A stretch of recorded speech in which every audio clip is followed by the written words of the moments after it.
तो प्रधानमंत्री उस तोप को देखे और उस सऊदी शेख से पूछे, ये शेख ये तोप कितना दूर फेंकती? तो वो सऊदी शेख बड़ा चालाक था, बोला वल्लाह तुमसे कम फेंकती। जिम्मेदार ओवैसी है या फिर तुम तमाम लोग? हमको जवाब दो। ये बात आपको यहां से समझकर यहां से जाना है।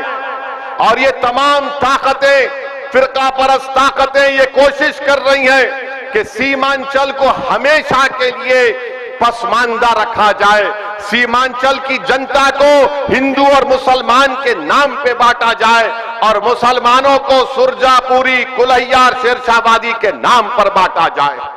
मैं आप तमाम से कह रहा हूं कि सुरजापुरी है तो फखर से कहो सुरजापुरी है, कुलैया है तो फखर से कहो कुलैया है, शेरशाहबादी है तो फखर से करो शेरशाहबादी है।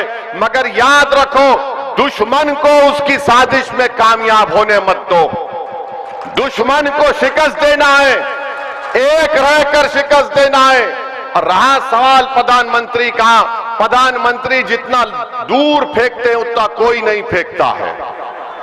इतना लंबा लंबा झूठ बोलते हैं कोई नहीं। प्रधानमंत्री आज से कई बरस पहले सऊदी अरब गए थे। सऊदी अरब गए तो वहां पर प्रधानमंत्री को सऊदियों ने एक पुरानी तोप दिखाई, तोप। तो प्रधानमंत्री तोप को देखे, सब फिर के वीडियो है। अब मैं उस पर कुछ बोलूंगा, वो थोड़ा आपको हंसाने के लिए, बीजेपी वाले नाराज ना हो। तो प्रधानमंत्री उस तोप को देखे और उस सऊदी शेख से पूछे, ये शेख ये तोप कितना दूर फेंकती? तो वो सऊदी शेख बड़ा चालाक था, बोला वल्लाह तुमसे कम फेंकती।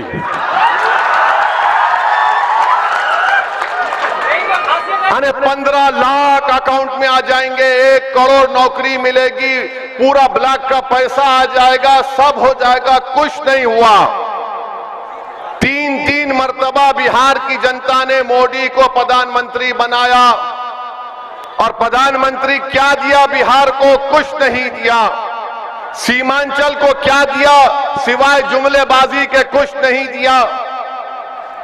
दूसरी तरफ आप देखते हैं कि कैसा कैसा कानून बीजेपी ने बनाया देश में।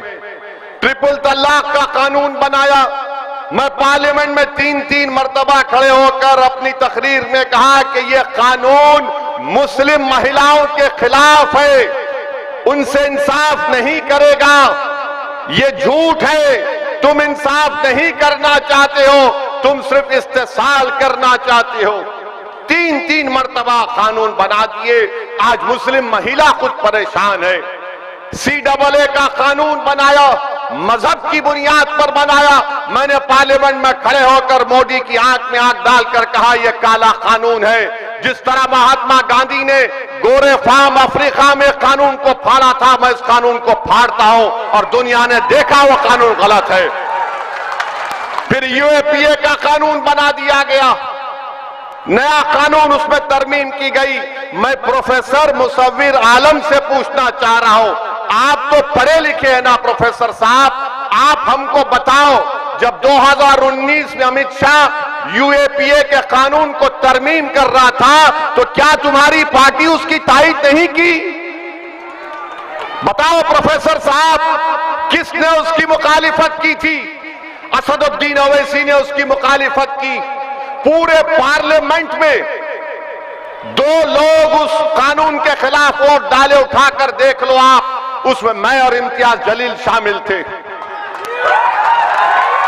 और आप जिस पार्टी से ताल्लुक है, सर राजद से पूछो, राजद ने भी सपोर्ट किया था। यानी अमित शाह कानून ला रहे और मुसव्विर साहब की पार्टी और राजद उसको सपोर्ट करती है। मंजलिस ने मुखालिफत की। फिर कानून लाया गया वक्फ का। देश के प्रधानमंत्री मुल्क के वक्फ को खत्म करना चाहते हैं, मस्जिदों को छीनना चाहते हैं, दरगाहों को छीनना चाहते हैं, कब्रिस्तान को छीनना चाहते हैं, ईदगाह की जमीन को छीनना चाहते हैं। बीजेपी और नरेंद्र मोदी और नीतीश कुमार के साथ वक्फ को खत्म करना चाहते हैं पूरे भारत में।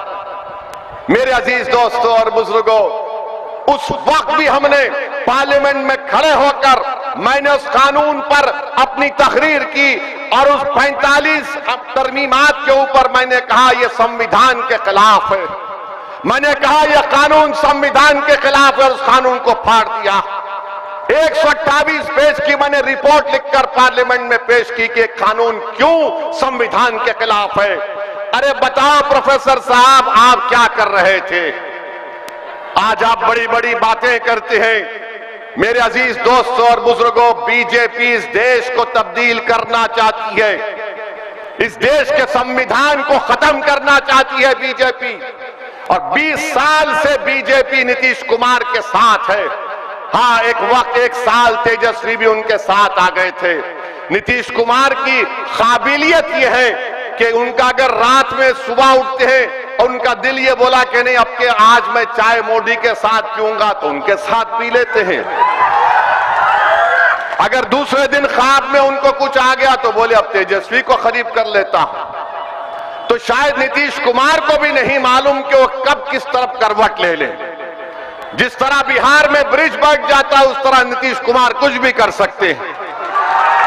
नीतीश कुमार और मोदी ने एक काला कानून बनाया वक्फ का। मेरे इज्जतदार मां और बहनों, आप बताइए, कानून ये बोलता है कि अगर कोई मुसलमान अपनी जायदाद को अल्लाह के नाम पे वक्फ करना चाहता है तो मोदी बोल रहे कि हिबा से नहीं हो सकता क्योंकि मुस्लिम महिला का हक नहीं मार सकते।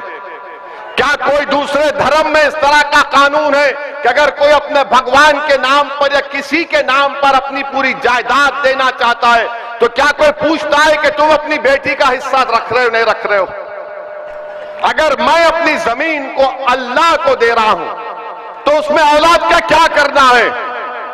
मगर मोदी जी बड़ी मोहब्बत करती हैं मुस्लिम महिलाओं से।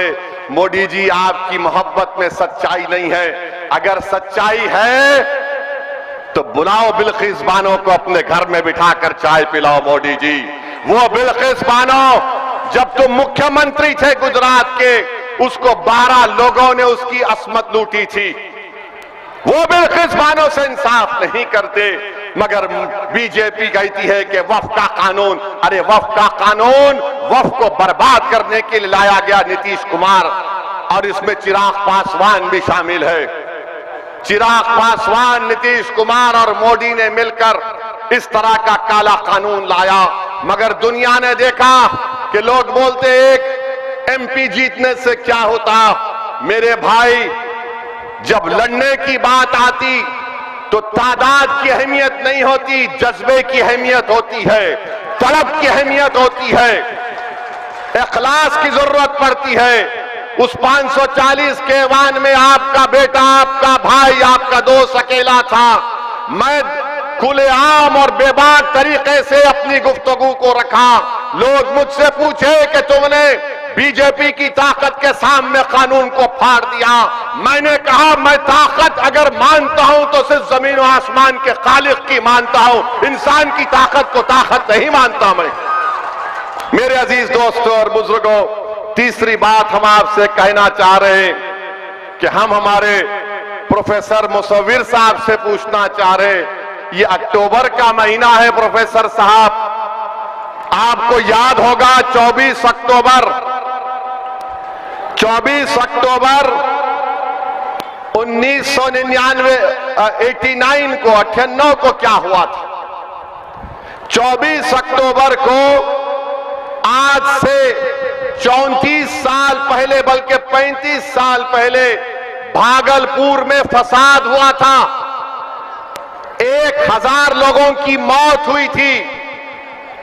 उनकी लाशों को ऐसे ही खेत में छोड़ दिया गया था। तो उन खेतों पर गुलाब, क्या बोलते हैं, फूल गोभी उग गई थी। बताओ प्रोफेसर साहब, उस वक्त सरकार किसकी थी? 24 अक्टूबर आज से 35 साल पहले, बताओ प्रोफेसर साहब किसकी सरकार थी? बताओ मेरे अजीज दोस्तों और बुजुर्गों, मैं प्रोफेसर साहब से पूछना चाहता हूं, 8 सितंबर 2022 को सीवान में एक 8 साला बच्चे को पुलिस ने गिरफ्तार किया अपने 70 साल दादा के साथ, और उस 8 साल का बच्चा, आप सोचिए यहां जितने लोग बैठे, अगर तुम्हारे पास 8 साल का बेटा है, मैं हमारी बहनों को बोल रहा हूं थोड़ी देर के लिए मान लो कि तुम्हारा बेटा था, तुम्हारा भाई था, 8 साल का बच्चा, 2 दिन पुलिस स्टेशन में उसको रोक के रखा गया। पुलिस स्टेशन के बाहर उसकी मां रो रही थी कि मेरा बेटा है, 13 साल का नहीं है, देखो 8 साल का है। 2 दिन बच्चा पुलिस स्टेशन में रहा, मां बाहर पुलिस स्टेशन के रो रो कर आंखों से आंसू बहा रही थी। उसके बाद 5 दिन तक उसको जेल में रखा गया, बच्चों की जेल में रखा नहीं गया था। 7 दिन के बाद उसकी बेल हुई। बताओ, उप मुख्यमंत्री तेजस्वी नहीं था प्रोफेसर यादव? बताओ मुसव्विर साहब, ताली नहीं मारना, सोचो। जो मुझको गाली देते क्यों देते? क्योंकि सच्चाई को बयान कर रहा हूं। तेजस्वी समझता है कि लोग 8 से सितंबर 2022 को भूल जाएंगे।